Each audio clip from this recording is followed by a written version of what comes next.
Hello दोस्तों, आपका अपना परिवार एग्रीकल्चर वाला चैनल में हार्दिक स्वागत है, अभिनंदन है। आज हम लोग BSc agriculture first semester genetics के इम्पॉर्टेंट क्वेश्चन डिस्कस करेंगे। जो पहले दो नंबर के आज हम लोग यहाँ पे डिस्कस करेंगे क्वेश्चन। तो क्वेश्चन है कि गुणसूत्र की आनुवंशिकता के भौतिक आधार माने जाते हैं, इस बात को क्या कहते हैं? गुणसूत्र कहते हैं। प्रत्येक गुणसूत्रों की संख्या होती है, क्या होती है? प्रत्येक गुणसूत्रों की संख्या निश्चित होती है। कोशिका विभाजन के समय धागे नुमा संरचना को क्या कहते हैं? हम लोग गुणसूत्र कहते हैं। कोशिका विभाजन में के समय धागे नुमा संरचना को क्या बोलते हैं? हम लोग गुणसूत्र। अब मेंडेलियन फैक्टर को क्या कहते हैं? जीन कहते हैं। मेंडेलियन फैक्टर को क्या कहते हैं? हम लोग जीन कहते हैं। मेंडेलियन फैक्टर को हम लोग जीन कहते हैं। आगे देखो, डीएनए डीऑक्सीराइबोज की 5 शर्करा पाए जाते हैं, उसे क्या कहते हैं? तो उसे हम लोग राइबोज कहते हैं, डीऑक्सीराइबोज कहते हैं। आरएनए में 5 कार्बन की शर्करा पाई जाती हैं, तो उसे हम लोग क्या कहते हैं? राइबोज कहते हैं। अगला बताओ, गाल्जी बॉडी को पहली बार देखा गया था, तो कैमिलो गाल्जी ने 1891 में देखा था। किसने देखा? कैमिलो गाल्जी ने 1891 में देखा था। ठीक, अगला है हमारा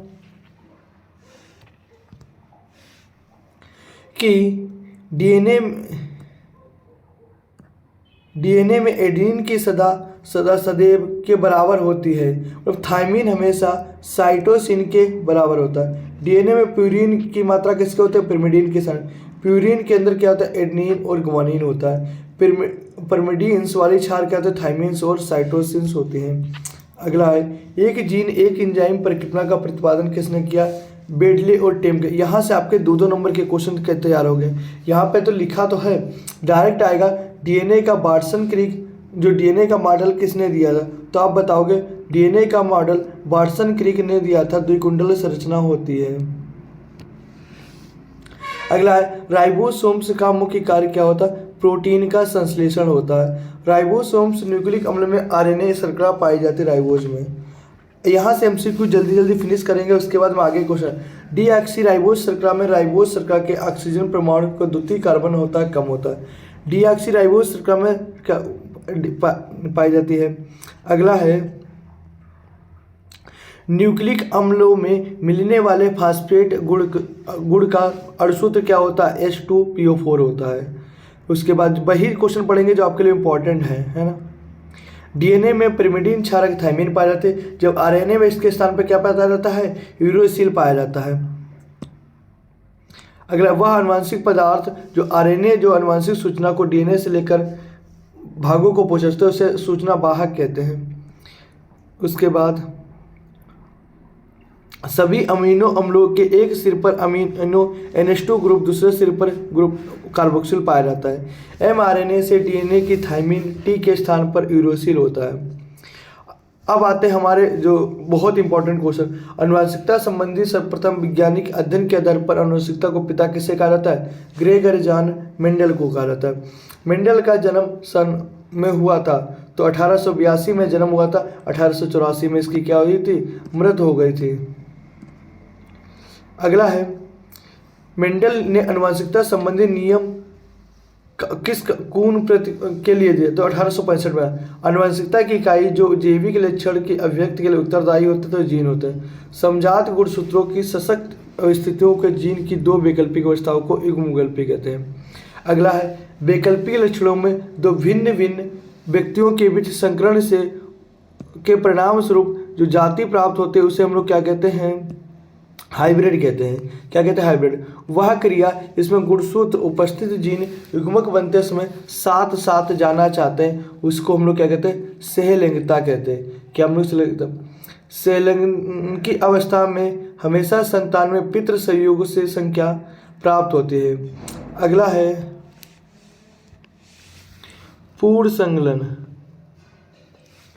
पूर्ण संलग्न में जीन मात्र संयुग्म की आवृत्ति प्रतिशत 100% है। सेलेगन जीन मेंडल के प्रथम अभिव्यंजन का पालन करता है? नहीं करता है। अच्छा बताओ आप लोग कि सेलेंगता शब्द किसने दिया था? 2 नंबर में है। तो सेलेंगता शब्द TH मॉर्गन ने दिया था। सेलेंगता शब्द TH मॉर्गन युग्मन के प्रतिकर्षण परिकल्पना बेटसन ने दी थी। अर्धसूत्री विभाजन की प्रथम अवस्था के समय समजात गुणसूत्र की क्रोमेटिड के मध्य गुणसूत्रों को आदान प्रदान करने की क्रिया को क्या कहते हैं? जीन विनिमय, क्रॉसिंग ओवर कहते हैं। पेपर में आएगा 2 नंबर में कि क्रॉसिंग विनिमय किसे कहते हैं, तो आप बताना कि अर्धसूत्री विभाजन की प्रथम अवस्था के समय समजात गुणसूत्रों के क्रोमेटिड के मध्य खंडों का आदान प्रदान को जीन विनिमय कहते हैं। अगला है जीन विनिमय अर्धसूत्रण में होता है कौन से? तो क्वेश्चन है जीन विनिमय अर्धसूत्रण की पेंचटीन अवस्था में होता है। अगला है जिन लक्षणों की वंशागत गुणसूत्रों की वंशागत के साथ बंधी रहते हैं ऐसे शारीरिक लक्षणों की वंशागत को क्या कहते हैं? लिंग सहलंगन कहते हैं। क्या कहते हैं? लिंग सहलन कहते हैं। अगला है मनुष्य में वर्णरानता और हीमोफीलिया रोग का उदाहरण किसका है? क्वेश्चन आएगा 2 आनुवांशिक बीमारियों के नाम बताइए, तो आप बताओगे वर्णरानता और हीमोफीलिया है। किसके कौन से हैं? लिंग सहलंगन, लिंग सहलंगन बीमारी। क्या?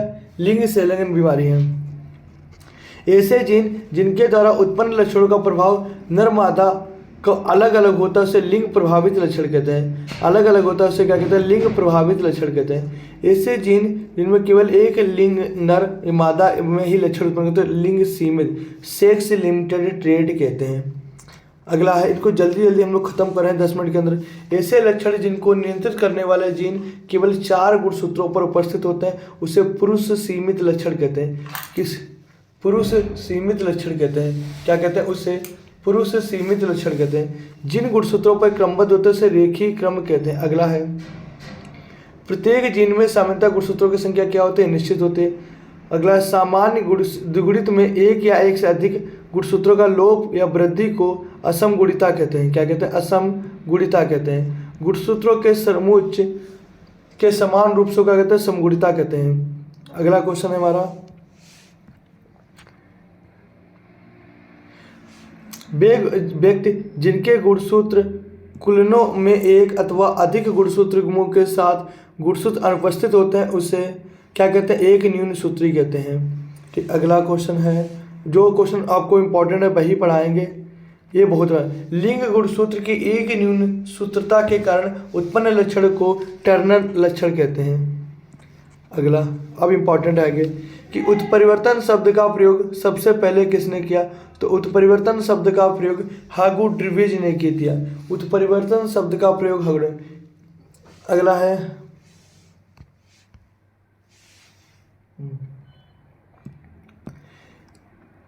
सर्वप्रथम एक्सरेज द्वारा कृत्रिम रूप से उत्परिवर्तन कब किया? एक्सरे मूलर ने किया था।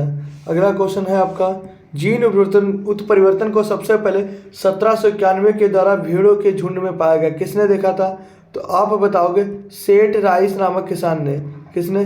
सेठ राइस नामक किसान थे, उन्होंने देखा था। सबसे पहले जो में एक्सरे कृत्रिम उत्परिवर्तन द्वारा LJ स्टैंडलर ने देखा। किसने? LJ स्टैंडलर ने देखा था। अगला क्वेश्चन है आपका शंकर ओज का प्रतिपादन सबसे पहले किसने दिया? ब्रूस कीबल ने दिया था। DNA की द्विगुणित संरचना का नोबेल पुरस्कार किसे मिला था? तो वाटसन क्रिक ने ही दी थी, और वाटसन क्रिक और विकले। DNA RNA की संकर नीति किसने बताई थी? हैरिस ने बताई थी। कोशिका के अंदर उपस्थित जीवित पदार्थ को प्रोटोप्लाज्म नाम किसने दिया था? तो किसने दिया था? पुरकिंजे ने दिया था। किसने दिया था? पुरकिंजे ने 1838 में दिया था। अगला कोशिका में उपस्थित जीव द्रव्य एकक को प्रोटोप्लाज्म नाम दिया था, हिस्टीन ने 1880 में दिया था। अगला DNA में 5 कार्बन की शर्करा पाई जाती है उसे क्या कहते हैं? डीऑक्सी राइबोज कहते हैं। RNA में 5 राइबोज शर्करा पाई जाती है तो उससे क्या कहते हैं? हम लोग राइबोज कहते हैं।